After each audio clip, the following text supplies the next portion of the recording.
começar mais uma entrevista do Espiritismo BH. Esperamos que você goste. Estamos recebendo o nosso companheiro Oswaldo Eli, que veio hoje tratar do assunto mecanismo das comunicações mediúnicas. Oswaldo, bem-vindo ao Espiritismo BH. Eu que agradeço a oportunidade de estar aqui, a responsabilidade que a gente tem de estar aqui, né? E a gente estava pedindo aí a Deus que através dos mecanismos de comunicação mediúnica nos inspirasse a poder trazer algo de útil aí para o trabalho mediúnico. Eu que agradeço.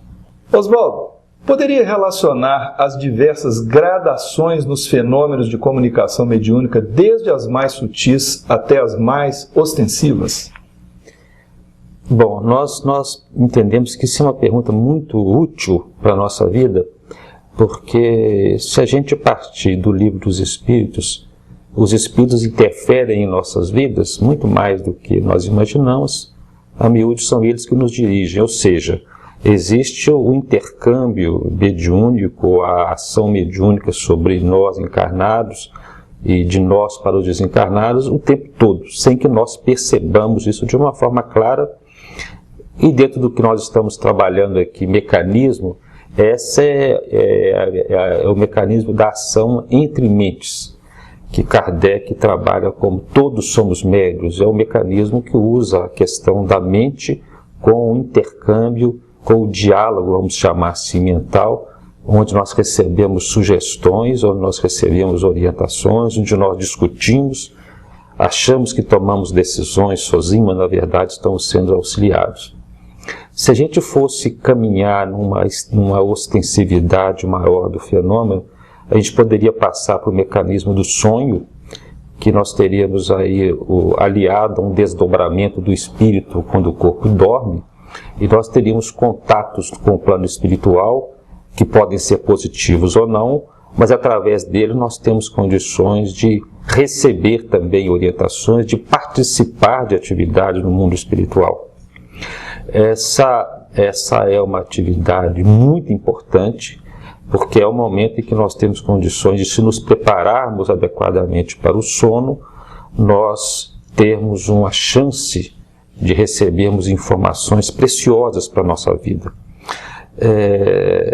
Saindo daí, a gente poderia caminhar para as manifestações mais intensas que nós temos também a nível mental, que a gente chamaria, na sua expressão patológica, de interferências obsessivas, que vão preencher os diagnósticos de obsessão simples e de fascinação. Interferências mentais com um objetivo determinado e que nós temos que estar, então, atentos dentro dessa realidade mediúnica da vida, de que digamos, imagens, palavras que achamos que ouvimos ou pensamentos, eles devem ser analisados para que a gente possa perceber o nível de, vamos usar de novo a palavra sintonia, que será discutida à frente, que nós estamos tendo. Partindo daí, nós começamos a entrar naquilo que nós pessoalmente chamamos de mediunidade perispiritual, que seriam situações que, ao encarnarmos, eu estou me referindo à comunicação mediúnica de desencarnado para encarnado, somos submetidos no plano espiritual antes da encarnação a alterações no nosso perispírito que fazem com que a nossa desvinculação, o nosso desdobramento, a nossa emancipação da alma, como diz Kardec, durante a nossa vida seja mais fácil. Esse mecanismo permite que haja os mecanismos mediúnicos através do nosso perispírito em suas expressões de psicofonia ou de psicografia, nas suas várias gradações, nas suas várias formas de expressão. Por exemplo, a psicografia, eu me refiro à pictografia, que seria a pintura mediúnica, e na psicofonia eu estou me referindo às várias profundidades desse fenômeno. É também interessante essa colocação que você chamou mecanismos da comunicação mediúnica, porque existem algumas confusões aí que podem dificultar o trabalho mediúnico, e é muito útil uma oportunidade como essa para a gente lembrar o seguinte: outras formas de contato nosso com espíritos fora do corpo, ou ainda até encarnados, não importa, seria através da visão, da audição, do olfato, que são interpretados como fenômenos mediúnicos. E não são fenômenos mediúnicos, são fenômenos anímicos. O que eu quero dizer com isso e valorizar? É uma forma de comunicação com os espíritos? É uma forma de receber informações? Eu posso ver o mundo espiritual e te transmitir essa informação, eu posso ouvir e te transmitir. Nesse momento eu fui intermediário. Mas do ponto de vista do mecanismo, não é mediunidade. Porque eu estou vendo, eu estou ouvindo. Não tem nenhum espírito vendo ou ouvindo por mim. Então é importante identificar essa questão anímica, porque principalmente no médium iniciante, se ele não tiver isso claro, que ele tem que tomar a decisão, eu vi, eu tenho que relatar, eu ouvi, eu tenho que relatar, ele vai ficar esperando que a boca se movimente, talvez, para ele contar isso.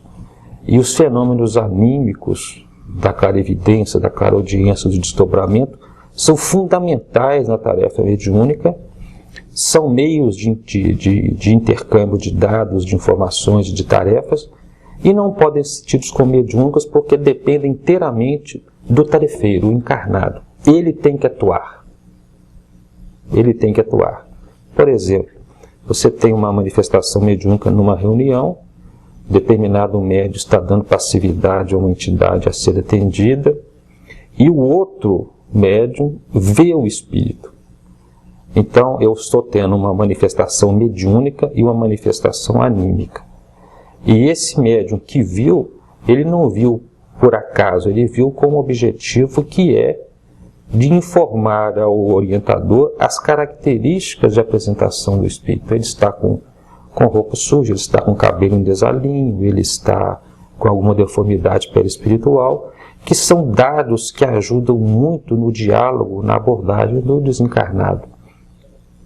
Então, dessa forma bem rápida aqui, eu acho que a gente conseguiu colocar as possibilidades de ostensividade, de mecanismo mediúnico. E eu terminaria essa análise dizendo o seguinte, nós terminaríamos essa análise dizendo que a vida é um ato mediúnico. A vida é um ato mediúnico. E se nós nos lembrarmos da fala de André Luiz de que o amor é o alimento das almas, nós nos alimentaremos sempre quando estivermos em comunhão verdadeira uns com os outros, caracterizando então a realidade mediúnica da lei da natureza ou da lei divina. Eu vou interagir com você com relação ao fenômeno anímico, só para tentar aclarar um pouquinho mais. Quer dizer que, se não houver uma interação de um espírito por intermédio do médium, vamos dizer, intencional, apenas o médium estando percebendo ou ouvindo é um fenômeno anímico. Agora, se o espírito estiver se comunicando, transmitindo ostensivamente para ele, seria o fenômeno mediúnico.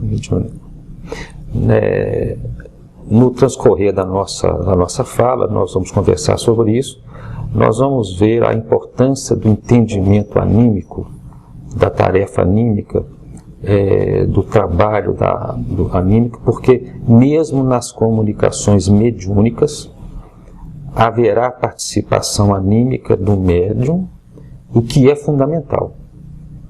Porque se o médium não entender isso, ele bloqueia o trabalho mediúnico. Tanto assim que nós pensamos que haveriam as manifestações anímicas e as manifestações medianímicas. Porque não há um mediunismo puro, não há um momento em que determinada entidade se comunique por um médium em que haja 100% de fidelidade. Ou seja, nenhuma participação do médium. Não existe. Não existe. Lembremos o Erasto no livro dos médiuns. Nós pessoalmente temos a impressão que o Erasto deve ser o doutor da mediunidade lá. E ele deixa claro no livro dos médiuns o seguinte: na comunicação mediúnica, nós nos utilizamos da bagagem do médium e ele pode e deve colocar a sua participação. ele pode e deve colocar a sua participação. Ou seja, uma necessidade. É uma necessidade. Oswaldo, existe algum componente do organismo físico inserido no processo das comunicações mediúnicas, ou elas se dão apenas no nível do perispírito? Muito interessante também essa fala, porque ela traz para nós dados para uma condução do trabalho mediúnico. Vamos partir do seguinte raciocínio: uma mediunidade de efeito físico, ponto. Ela é eminentemente dependente do corpo físico, porque o que será exteriorizado em termos de uma materialização no plano máximo do fenômeno de efeito físico, até fenômenos de transporte, de ruídos, de pancadas, são todas dependentes de uma substância que é retirada do corpo físico do médium. Portanto, o espírito só consegue exteriorizar-se utilizando e manipulando essa substância que sai do corpo do médium, que alguns chamam de ectoplasma, né? Os fenômenos de transporte, por exemplo, o espírito utiliza um médium que é capaz de exteriorizar o ectoplasma com maior abundância, ele molda hastes ou alavancas e carrega as coisas que ele tem que carregar usando essas hastes, mostrando a importância do componente físico nessas comunicações.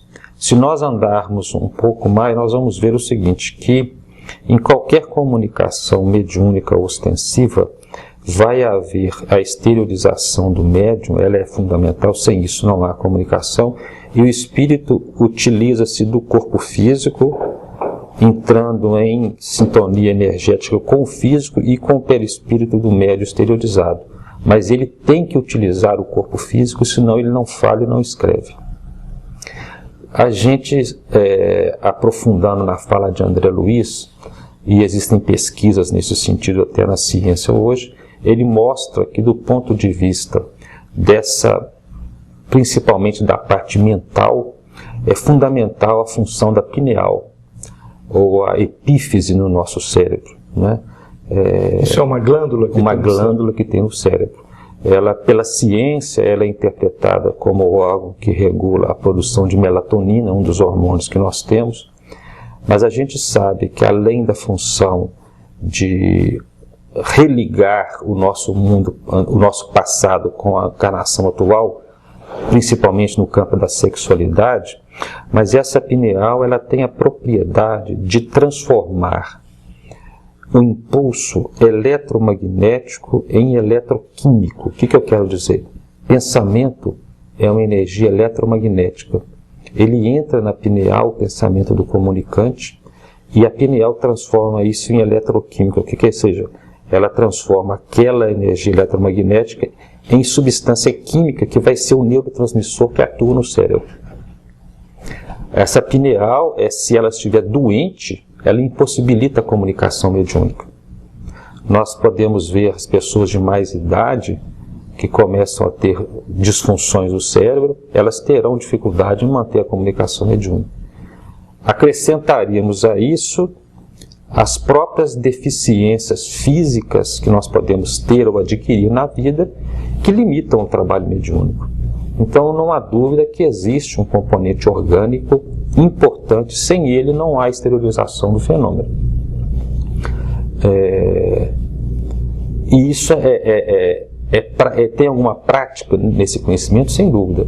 Você não pode querer participar de uma tarefa mediúnica com uma doença que te debilite. Por exemplo, eu tenho hipertensão, eu posso ir na reunião mediúnica. Eu tenho a gastrite, eu posso ir na reunião mediúnica. Mas eu estou com uma doença que me cansa, que me dá fadiga, que me dá tonteira, não tem jeito de eu ser médium ostensivo, né? Então, são situações em que demonstra a importância do organismo físico no mecanismo da mediunidade. Eles se completam, né? Eles se completam. Nós estamos nos referindo ao nosso plano encarnado, né? Porque nós sabemos que existe o fenômeno mediúnico da psicofonia nós vamos falar sobre isso mais à frente, no próprio plano espiritual, em que há a sintonia de perispírito com perispírito e a exteriorização do fenômeno. Sabemos também que a noite que antecede a reunião mediúnica e na noite que sucede a reunião mediúnica, o nosso corpo dorme, nós somos exteriorizados e levados à casa mediúnica, onde fazemos a reunião mediúnica com o grupo normalmente, atendemos a desencarnados em sofrimento e somos orientados pelos mentores sobre o que vai acontecer na reunião no dia seguinte. Quer dizer, é um momento de reunião mediúnica que todo grupo mediúnico faz, sem concurso do corpo físico. Mas na posição de vigília, o corpo físico é fundamental. Oswaldo, para explicar a comunicação entre encarnado e desencarnado, usa-se o termo sintonia. Poderia explicar do que se trata e como o processo se operacionaliza? Bom, vamos pensar assim. Nós, do ponto de vista do mecanismo da mediunidade, talvez por uma deficiência nossa, mas até no momento atual, nós não conseguimos encontrar nada que explicasse detalhadamente assim. Você consegue juntar retalhos de informações que o Evangelho, a Bíblia nos traz, que o Evangelho nos traz, que Kardec nos trouxe e nos traz, e que Chico e o Divaldo nos trazem. Então a gente não tem esse detalhamento. Se você tentar juntar as informações, você fica faltando detalhes.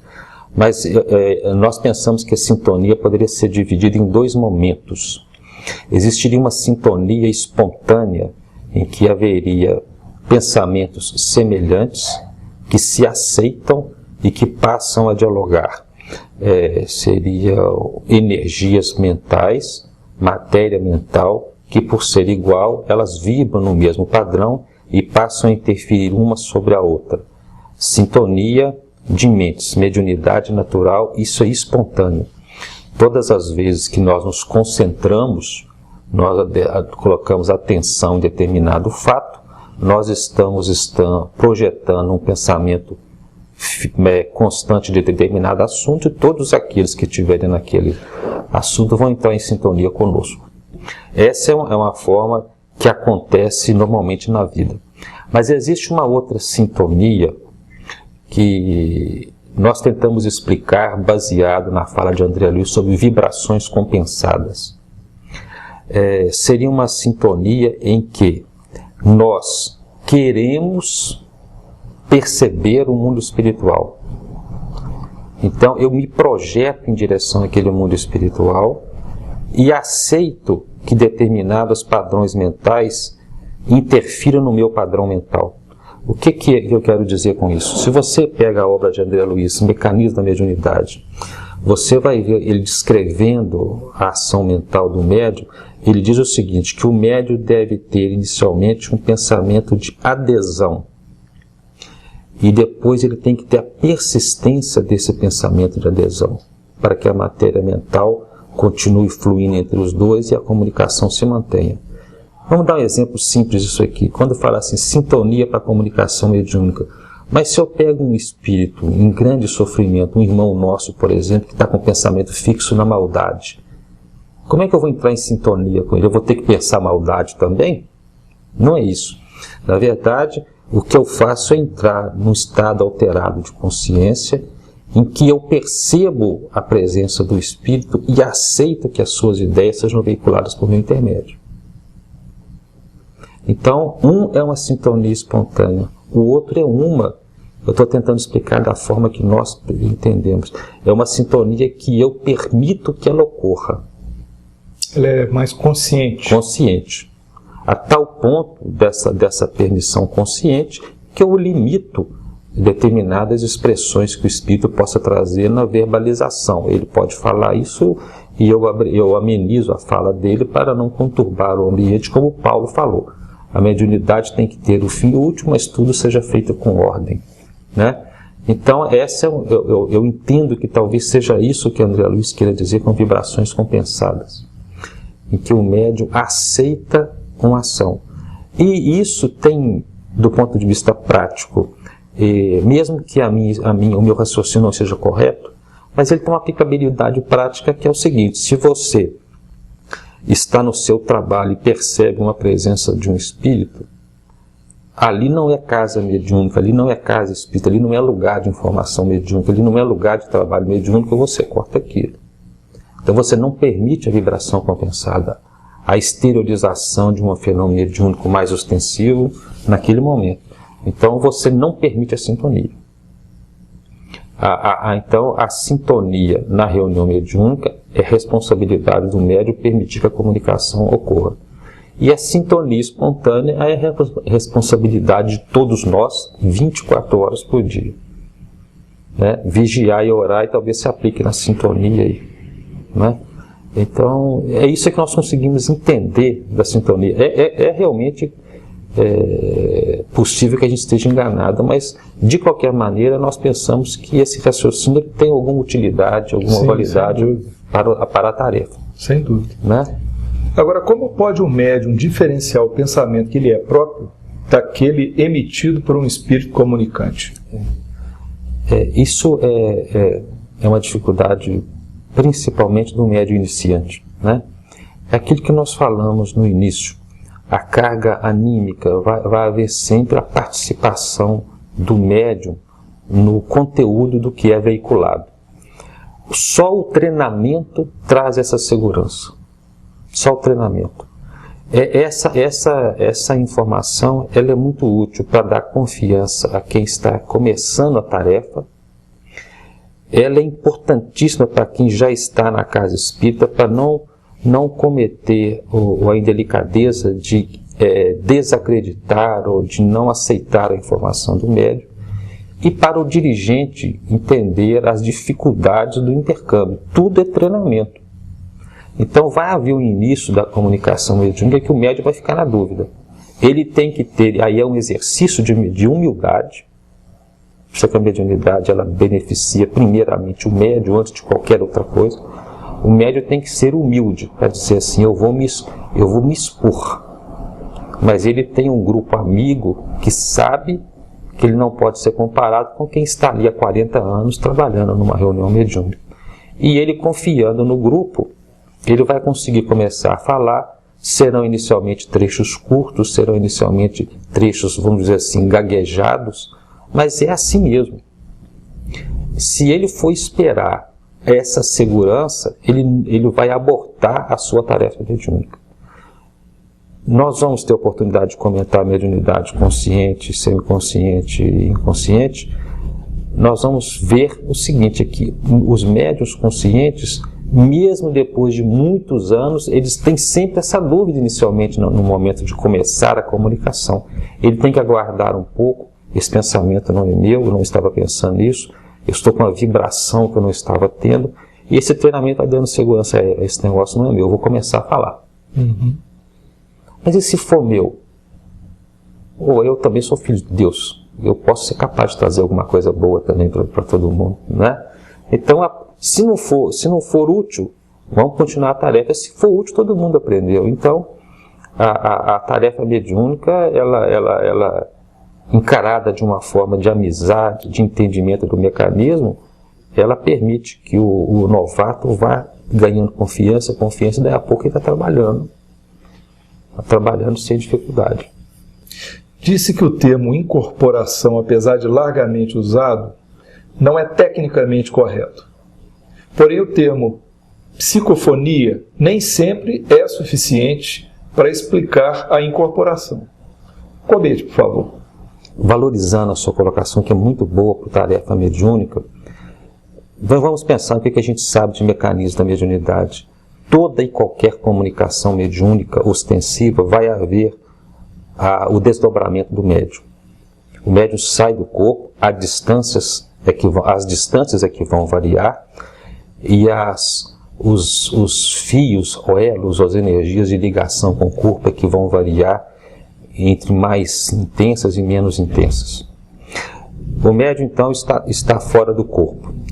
O espírito, então, vai utilizar-se do seu corpo físico para veicular uma informação pela fala ou pela escrita. Ele não pode ser incorporado ao corpo porque aquele corpo pertence à alma, ao espírito encarnado. O que vai haver uma conjunção de dois espíritos utilizando o mesmo corpo pelo mesmo canal. Veja bem, o que eu quero dizer? Não existe nós não temos nos médiuns ostensivos um canal que permite que a alma se exteriorize e um outro canal que permite que um comunicante se exteriorize. São dois espíritos usando o mesmo canal. Por isso é que o médium, ao encarnar, ele é manipulado perispiritualmente para ele ter esse vínculo perispírito-corpo físico menos rígido como as pessoas que não são ostensivas. Então o espírito consegue falar ou escrever através dele sem que ele tome conta do corpo. Então não há incorporação. Mas quando se diz que a psicofonia não é suficiente, talvez se tenha a ver com o fato da palavra psicofonia só falar. Então existe um outro termo que a gente poderia utilizar, que seria psicopraxia. O que nós queremos dizer com isso? O espírito se comunica através do corpo físico com o médium desdobrado, e a ostensividade de fala e de movimentos depende dos núcleos que o espírito pode utilizar naquele médium. Então, se determinado médium ele permite que o espírito, no seu mecanismo, se utilize da sua mente e da sua área da fala, tanto a área motora no cérebro quanto o mecanismo da fala nessa região, nós vamos ter um médium quieto, com as mãos sobre a mesa e falando. Se o espírito consegue interferir também na área motora, num transe mais profundo, nós vamos ter um médium que, além de falar, também gesticula. E podemos chegar a um máximo de ação no corpo físico em que o espírito poderia levantar-se e andar na sala usando o corpo do médium. Né? Isso aqui não deve acontecer na reunião mediúnica, mas é o que acontece, por exemplo, na subjugação, no processo obsessivo grave. Então, nós estamos tendo a possibilidade de entender que a psicofonia ela pode associar-se a movimentos ou não, mas que de qualquer maneira houve o desdobramento do médium e há o espírito em contato com todo o corpo físico do médium. Apenas ele não domina áreas extensas do sistema nervoso. No final, tanto tendo a psicopraxia extensa ou apenas a psicofonia, o espírito teve contato com o corpo físico. E essa informação ela é importante porque uma das razões de você dar passividade a um espírito em sofrimento é o choque anímico.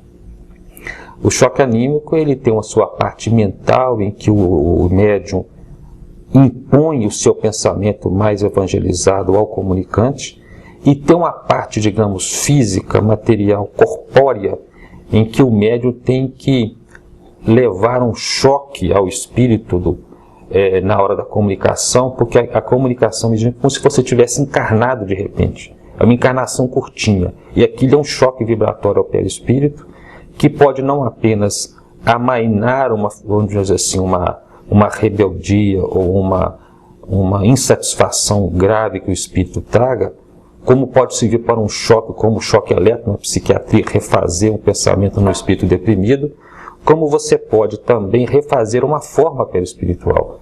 Se eu trago um espírito que não se vê com os braços, com as pernas, um espírito que teve uma morte, que o corpo foi partido em vários pedaços, trazem esse espírito ao corpo, ele tem que ter o choque anímico através do corpo do físico, do médium inteiro, completo.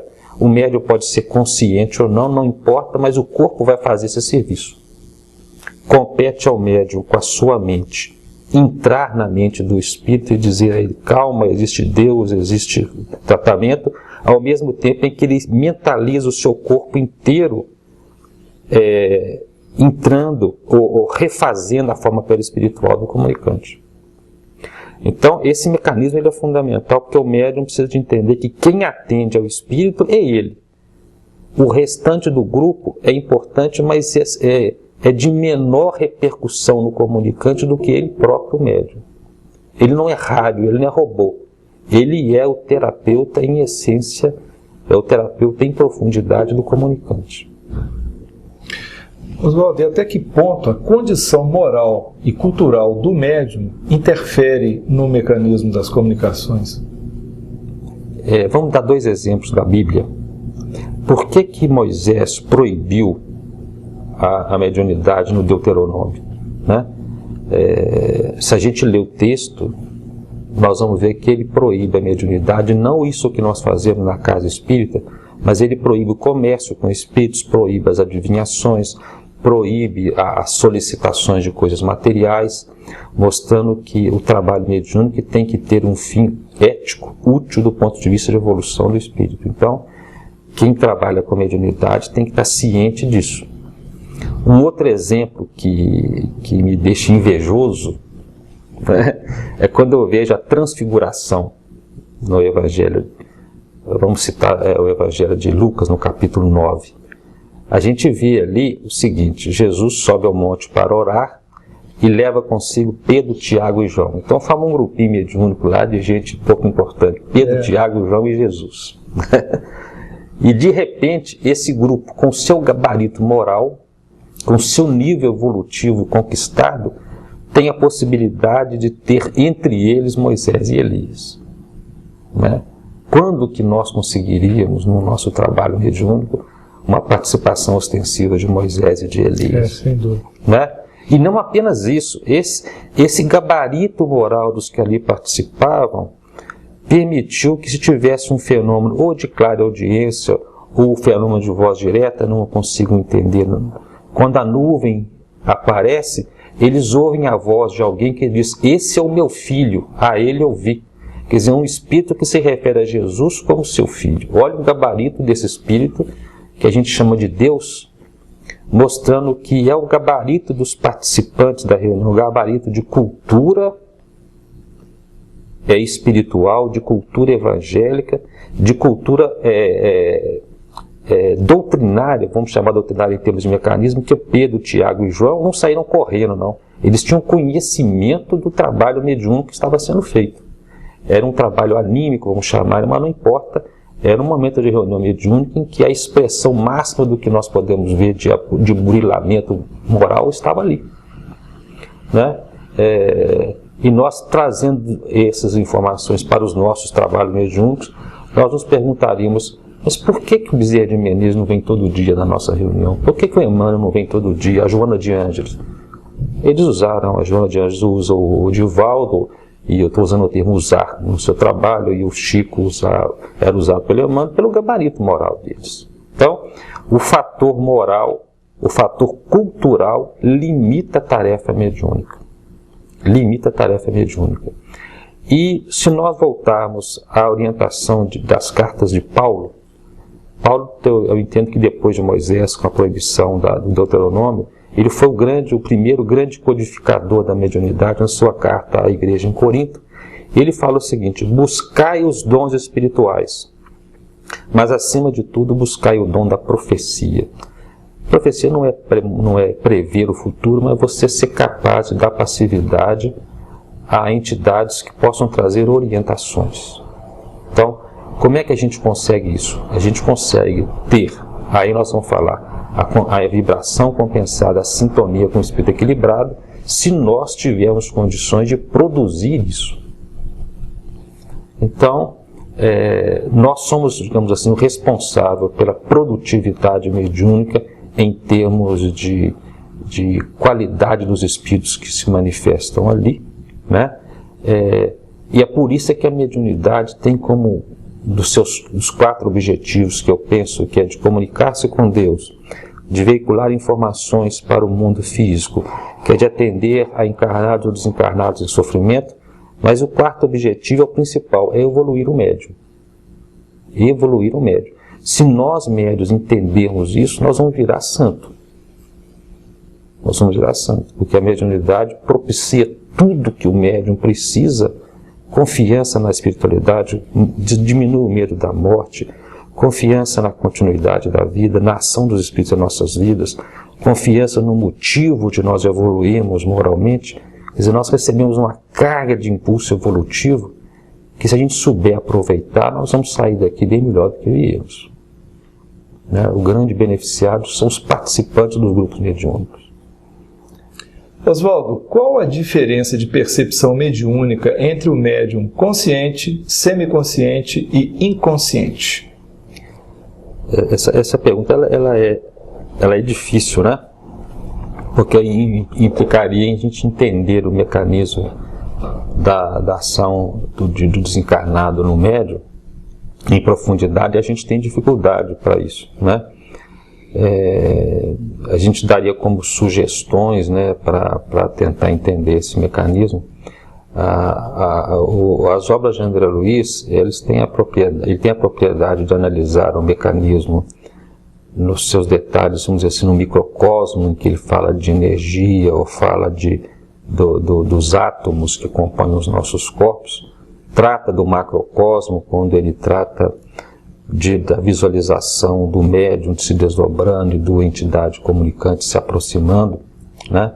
Nós temos Kardec falando principalmente da ação perispiritual e das questões morais. Então a gente fica ainda sem conseguir entender exatamente o mecanismo. Mas o que a gente poderia pensar no mecanismo seria o seguinte: vamos pegar num extremo o médium consciente. E do ponto de vista estatístico, 60% dos médiuns são conscientes. E essa informação é muito importante porque às vezes um médium iniciante, ele chega numa reunião e acha que ele tem que ser igual ao outro que está ali há 50 anos. E ele não tem nada a ver com o outro. Ele vai ser o médium com as suas características. E principalmente se ele for consciente, ele vai ser ele falando uma novidade. No médium consciente, o que acontece é que o espírito se afasta do corpo, o espírito do médium, a alma, é trazido um comunicante sobre, no caso do sofredor, contido pelas entidades que trabalham ali, ou o comunicante orientador, que vai utilizar o seu corpo, mas há são visíveis, vamos dizer assim, fios energéticos entre o cérebro perispiritual do médium e o cérebro perispiritual do comunicante. De tal maneira que o comunicante, ao pensar o que vai veicular pela boca ou pela escrita, imediatamente o médium percebe no seu cérebro perispiritual e ele sabe de antemão o que o espírito vai falar ou escrever. Ele pode não falar nada, não escrever nada e bloquear completamente a comunicação. Ou ele pode acrescentar o que ele quiser na comunicação, ou omitir o que ele quiser. Nós estamos dentro da mediunidade consciente. Num outro extremo eu teria a mediunidade inconsciente, que às vezes é chamada também de sonambúlica, em que esse médium tem uma característica de um desdobramento mais amplo e mais fácil. Ele se desliga, vamos dizer assim, mais do corpo físico. O que é se desligar mais do corpo físico, eu não sei. Nós não conseguimos ter esses detalhes. O fato é que ele se desliga mais do corpo físico, deixando o corpo físico mais livre para a ação do comunicante. Mas o comunicante não fica livre para fazer o que quer, porque o médium inconsciente não morreu. Ele é dono do corpo ainda. Então ele não deixa que haja nenhum gesto inconveniente, nenhuma atitude inconveniente. Ele está fora do corpo, ele pode ver o comunicante, ele deixa o comunicante mais livre, ele interfere menos na comunicação porque ele permite que o comunicante veicule mais diretamente, sem que o pensamento do comunicante passe pelo seu cérebro. Tanto assim que ele não vai recordar-se depois das ocorrências. Mas ele em espírito está lúcido, está atento, está ouvindo e não deixa que haja nenhum excesso por parte do comunicante. Posso fazer uma pequena interferência? Então, está claro que o médium consciente, ele se recorda das comunicações após o fato. Isso. E o inconsciente não se recorda. Agora, tem um detalhe interessante que você disse aí, é que o médium, mesmo inconsciente, ele mantém controle a ponto de não permitir, por exemplo, que o espírito comunicante use o corpo dele para, vamos dizer assim, falar palavrões ou fazer gestos agressivos. Ele está inconsciente, mas mantém o controle. Mantém o controle.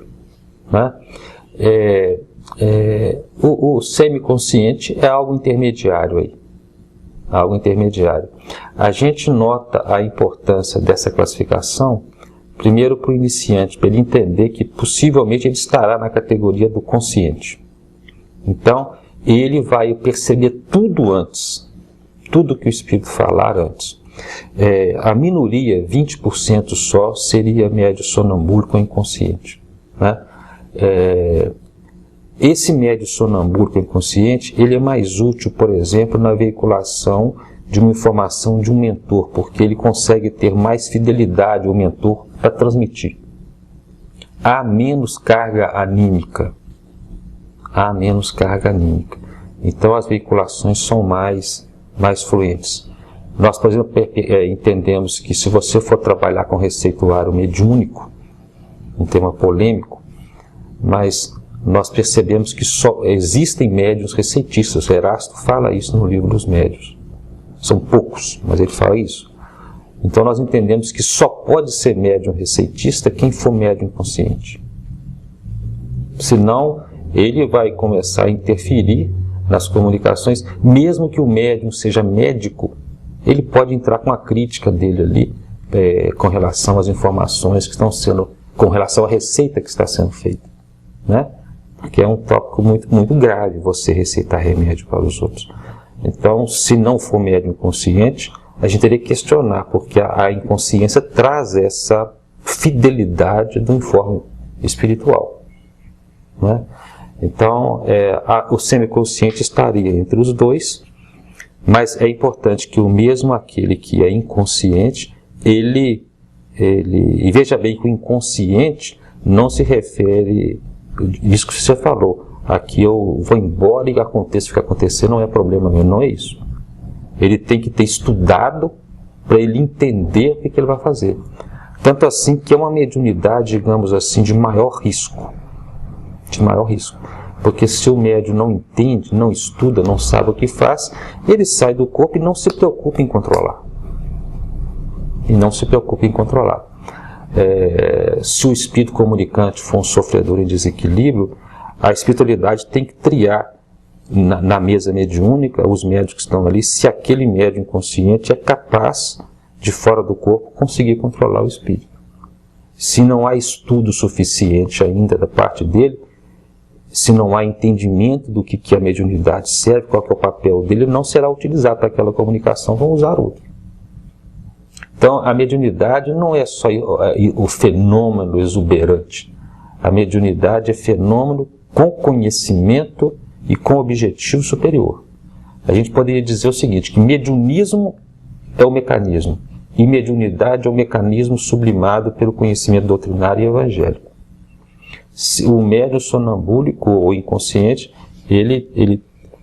para ele trabalhar, ele teria uma limitação maior do que o médium consciente, porque se ele não estudar, ele terá bloqueado as suas possibilidades de trabalhar, porque senão ele pode trazer um tumulto para a reunião. A próxima pergunta que eu vou te fazer, talvez você já tenha até, de uma certa forma, respondido.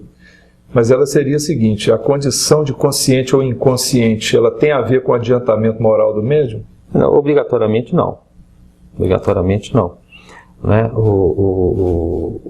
Eu não sei, nós não sabemos te responder como que a espiritualidade trabalha nisso aí. Mas nós vamos ver o exemplo que o André Luiz traz no livro Nos Domínios da Mediunidade, da médium Celina, sim, é de uma médium muito treinada, com gabarito moral superior, mostrando ali a utilidade de um médium inconsciente, sonambúlico, que é também evangelizado. A capacidade de trabalho dela, né? Mas a gente sabe que existem outras situações em que os médios não são assim, portanto tem o seu trabalho limitado. O médio sonambúrico, ele tem que ter dentro da sua mente o seguinte, eu tenho um mecanismo mais elaborado e que exige mais de mim do que o outro. Porque seria uma situação assim, mesmo que eu não seja um indivíduo muito estudado, mas como na comunicação consciente eu sinto tudo, eu sinto o mal que o espírito está sentindo, eu sinto a raiva do espírito, eu percebo tudo, ele me toca e eu acabo ficando mais vigilante ali, né? E quando o médium é sonambúlico, ele sai mais para o corpo, ele tem uma menor carga de percepção do comunicante. Se ele não tiver consciência do que faz, o trabalho pode ser difícil. Então, ele tem uma responsabilidade até maior do que o outro, é uma oportunidade de ganho para o médium muito grande. E qual que é a diferença entre médium sonambúlico e inconsciente? Nós nunca vimos assim essa diferenciação. O André Luiz trabalha nos domínios da mediunidade como mediunidade sonambúlica, a médium Celina, que é uma médium consciente. Há até essa pergunta lá, Celina se recordará, a resposta dele, só se ela se interessar, e o fará com muita dificuldade. Mas nós entendemos que o médium sonambúlico teria uma diferença do médium consciente se nós pegarmos dois tipos de tarefa. Mesmo que a nossa colocação não esteja correta, mas ela é útil para o raciocínio, nós pensamos. Porque existem médiuns que, além da sua capacidade, do seu mecanismo de exteriorizar-se para permitir a psicofonia, a psicografia, eles têm também uma capacidade anímica do desdobramento à distância, que poderia ser chamada de um sonambulismo, né? Existe sonambulismo normal em que a pessoa está fora do corpo e usa o corpo, movimenta-se. Nós todos temos um pouco de sonambulismo, conversamos à noite, nós estamos longe em espírito e trazendo as falas do que é aquilo que nós estamos vivendo. Nós ficamos chutando um ao outro durante a noite. Tudo isso aí é fenômeno, é sonambulismo, né? Nós estamos trabalhando em espírito e usando o corpo para aquilo. Mas existe algum grupo de médiuns que tem um desdobramento consciente, capaz de atuar à distância. Então, na reunião mediúnica, eles continuam falando, até gesticulando, mas à distância, levado pelos mentores espirituais para serem utilizados no atendimento a espíritos em sofrimento, na doação energética, para se tornarem visíveis a espíritos em sofrimento no umbral, que eles não conseguem perceber, os mentores, para tirar os espíritos de lá, ou para trazer o espírito para a reunião mediúnica para ser atendido. Então, são duas situações em que há o médium inconsciente, que pode também ter o sonambulismo, e nós podemos ter um médium consciente, mas que também tem trabalho sonambúlico. Ele é médium consciente na psicofonia, na psicopraxia, mas até a hora que ele sai do corpo e faz trabalho no mundo espiritual, caracterizando uma atitude sonambúlica, um fenômeno de desdobramento consciente à distância e muito útil. Ou seja, então não são assuntos excludentes, não sonambulismo e inconsciência. Não são excludentes. Né? Eles podem existir no mesmo médium e podem existir o sonambulismo no médium consciente ou semiconsciente. E é possível explicar a premonição? Veja bem, nós entendemos que premonição seria prever-se o que vai acontecer, não é? Existem vários estudos hoje em dia complicados demais para a gente entender. A ciência está caminhando nesse sentido, na questão de entender o que é o tempo. Na verdade, o tempo é uma ilusão, né? Mas alguns fatos talvez possam ser simples de entender. Um fato, por exemplo, que é a revisão de programação reencarnatória. Então, eu posso, à noite, dormir, acordar no dia seguinte, vai acontecer isso. Eu não adivinhei, não. Eu saí do corpo, o mentor falou comigo, vai acontecer isso e isso amanhã. Não é? Inclusive, essa questão da premonição, ela acontece, entre aspas, em toda reunião mediúnica. Veja bem, como toda comunicação mediúnica tem interferência do médium na carga anímica, se o médium tem que trazer a comunicação de um mentor espiritual, hoje na reunião mediúnica, na noite anterior, ao dormir, o médium é tirado do corpo, encontra-se com o mentor. Você tem que preparar para a reunião mediúnica desde a véspera.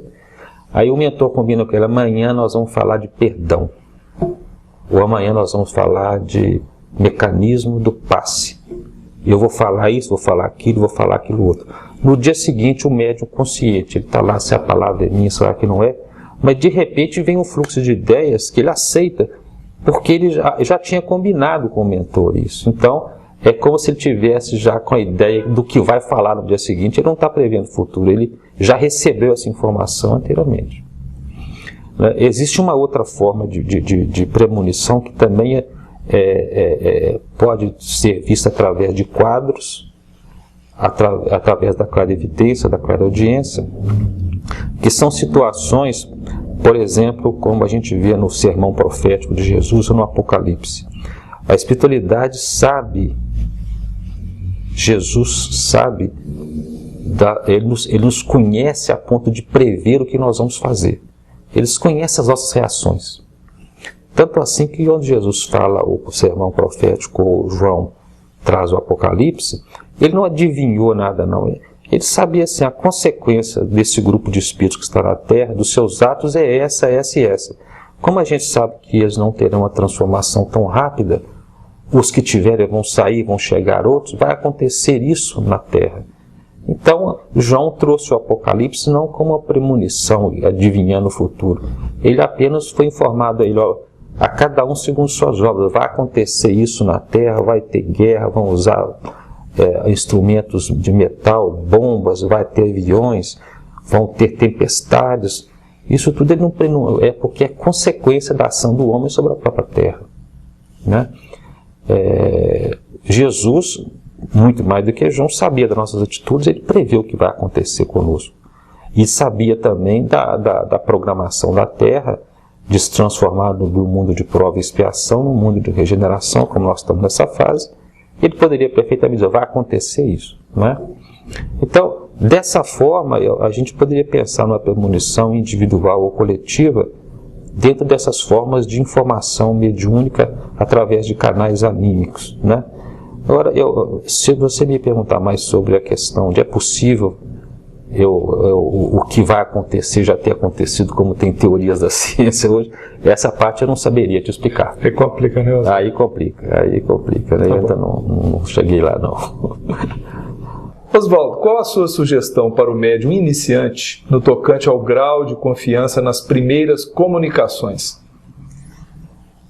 Bom, nós pensamos que é fundamental ele ter calma, ele não ter pressa em exibir trabalhos de grande porte, em função da realidade do mecanismo mediúnico. Ele tem que aceitar ou entender que ele tem a sua própria qualidade de mecanismo.